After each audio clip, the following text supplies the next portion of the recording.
All right, good morning, afternoon, or evening, everyone. Today, I'm going to be covering the new, long-awaited Tier 10. Well, it's actually Research Bureau Destroyer Hull. The USS Hull here. The price of the ship will be 60,000 Research Bureau points. So it'll be available in the Research Bureau. And it's 60,000.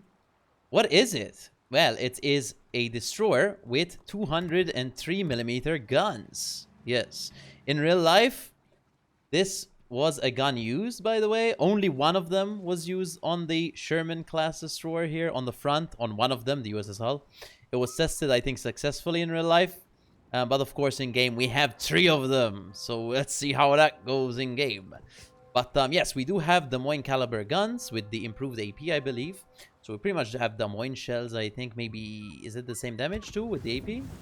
100 less damage with the AP. But I believe they are faster shells. So we'll take a look at that in game, of course. Starting off with the commander build.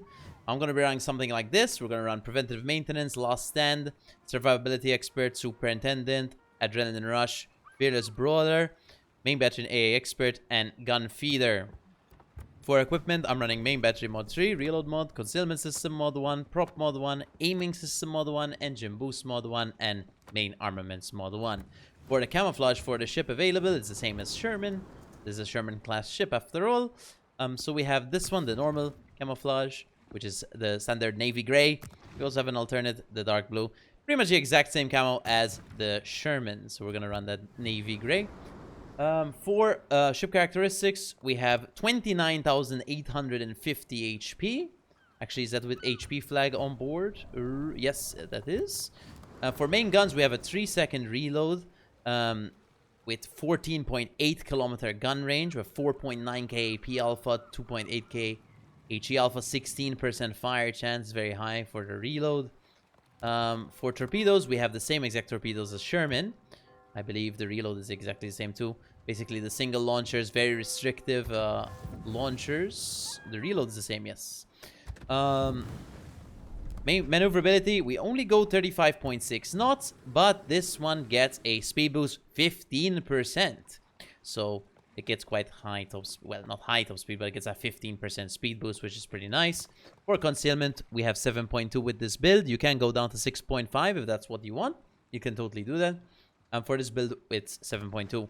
The ship doesn't have hydro and smoke like Sherman, but it has speed boost 15% and a super heal. I think it's around 6, 7, 8k. We'll take a look at that in game.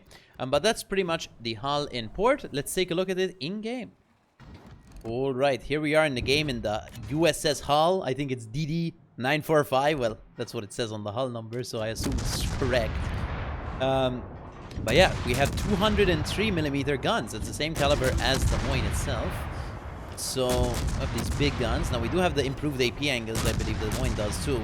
But as you can see, the heal on the bottom left is 7.1k HP. So you get 7.1k HP back, quite good. And here you go, look. It's pretty much just a gunboat, realistically. It's like Sherman, except you open water with it instead of sit in smoke. You do have better open water maneuverability because of that 15% speed boost. That doesn't mean you go as fast as something like Clever. You still go 40 knots, and you're still very large, and you don't have French saturation, so you're still relatively easy to hit. So you have to be careful regardless. But you can play it, well, better than a Sherman in the open for sure. And, well, you need to play it in the open. You could also sit behind islands, of course. Oh, hello, Chungmu. You could sit behind islands, of course. You can totally do that if you want to. But you will need to, of course, spot for your team sometimes if you are the destroyer on the flank, which in this case we are. We'll kind of have to sit in the open. Because who else is going to spot the Monarch and Salem? Well, not right now they're spotted, but before they wouldn't have been spotted. So, yeah, the damage is consistent, as you can see. It does quite good damage per shell. We also have a decent fire chance. We're up to 50k damage already. If you look at the AP there, we've got a 5k salvo there with the AP on the Salem, who's at 14 kilometers. I believe the shell travel time is faster than Des Moines itself. So, look at that Citadel, guys. And it's 4.9k damage, by the way. Pretty nice. I like speccing into range on this ship because the guns are really loud. I don't know if they're too loud. They might be a bit too loud. Oh well. They're very loud. They're big guns. I like the sound of the guns, but I don't know if you're able to hear me over them. I hope you are. But yeah, you can do consistent damage at longer ranges. I spec into range because, well, it just makes the ship easier to play. You could spec into concealment if you so wish. But I don't think you're gonna be like hunting a lot of destroyers with this one, or like frontline.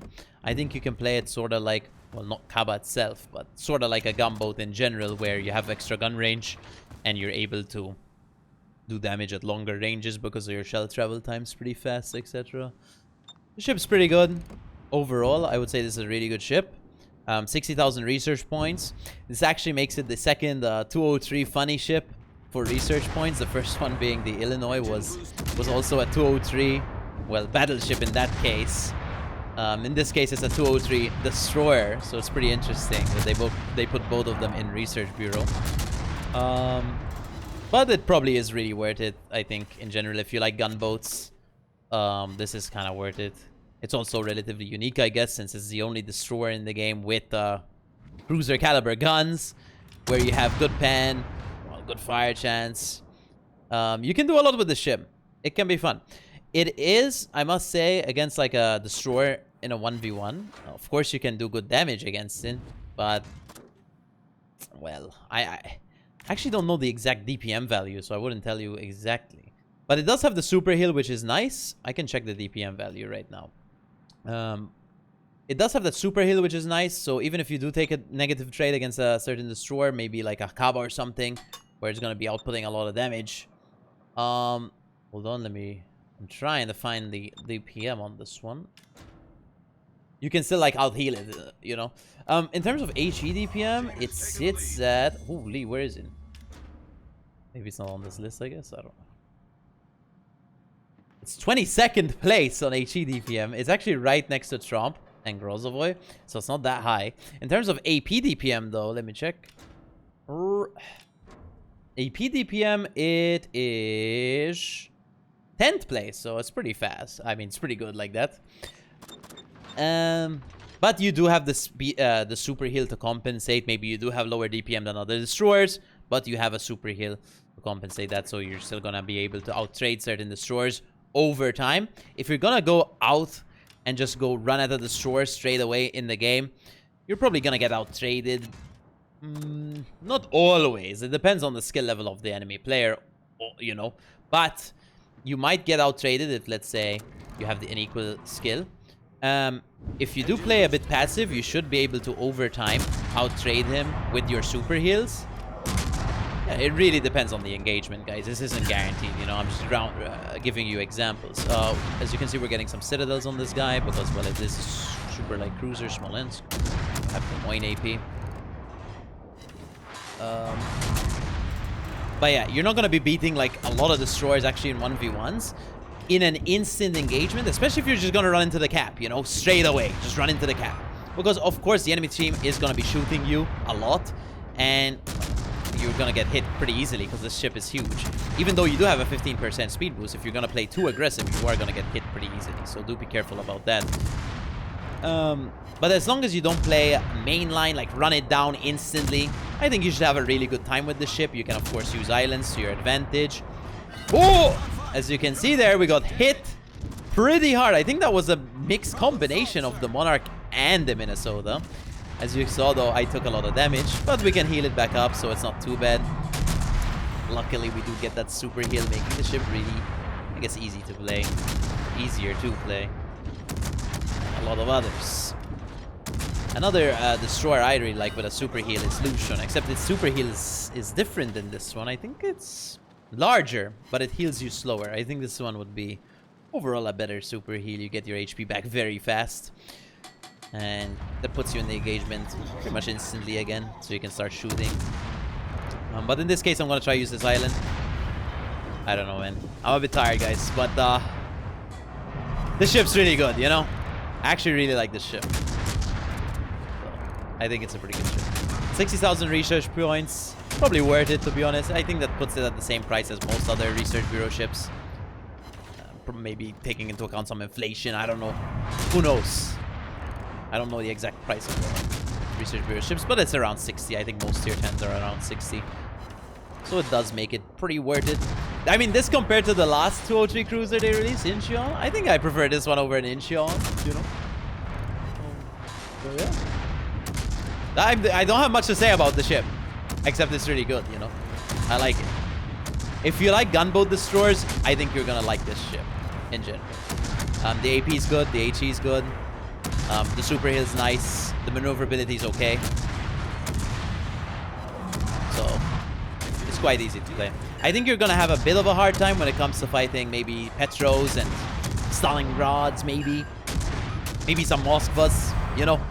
But overall, you should do pretty well in this ship. I mean, it really is quite easy to play. Alright, so for the first game in the hull, we got 142k damage, 177 shell hits, 4 citadels, 5 fires, 1 kill, 1 cap. Team score, we got second place on our team, so I'm going to compliment the Wu Jing. Well done. Detailed report. As you can see, the game only lasted 9 minutes. So we did quite decent damage. I wouldn't say too fast in this case. I think when you get big broadsides, that's when your damage is going to slide up really fast. But as you can see, most of our damage came from AP. Still, some came from HE, which is good as well. You know, mixing ammo types. It's very important with these guns. Here is the credits and XP. Alright, so for my commander build, once again, I have Preventative Maintenance, Last Stand, Survivability Expert, Superintendent, Adrenaline Rush, Main Battery and AA Expert, Fearless Brawler, and Gun Feeder. For equipment, I have Main Battery Mod 3, Concealment System Mod 1, Prop Mod 1, Aiming System Mod 1, Engine Boost Mod 1, and Main Armaments Mod 1. So, what do I think of the ship? I think it's a pretty good ship, of course. But I think some of you guys might find it a bit boring. Maybe because it only has, like, kind of like guns, I guess. Some of you guys might not find that playstyle too fun. It also has a bit of trouble when it plays very close ranges into anything, because it is very big. Your speed boost is 15%. That is good. The problem when you get close is you are very big, and even though you do have 15% speed boost, you still only go 40 knots with speed boost on. So you might find it a bit difficult when it comes to engaging other destroyers, for example, in 1v1s. You do need support for that. You also, in my case, I don't have the best concealment, but even if you spec it full concealment, you still get outspotted by quite a lot, whilst also your DPM values aren't really the best anyway. So you're gonna find it a bit hard to outrate destroyers. I talk about this in the game, but etc. That's pretty much the ship, though. Overall, it can still do pretty well in terms of farming battleships and cruisers at longer ranges. Otherwise, that's pretty much it. I know it's a short video, this one, guys, but I hope you still enjoyed the video. If you did, let me know. Leave a like or a comment. Let me know what you think of the hull, if you'll be getting it or not. And thank you. And I'll see you in the next one. Big fan.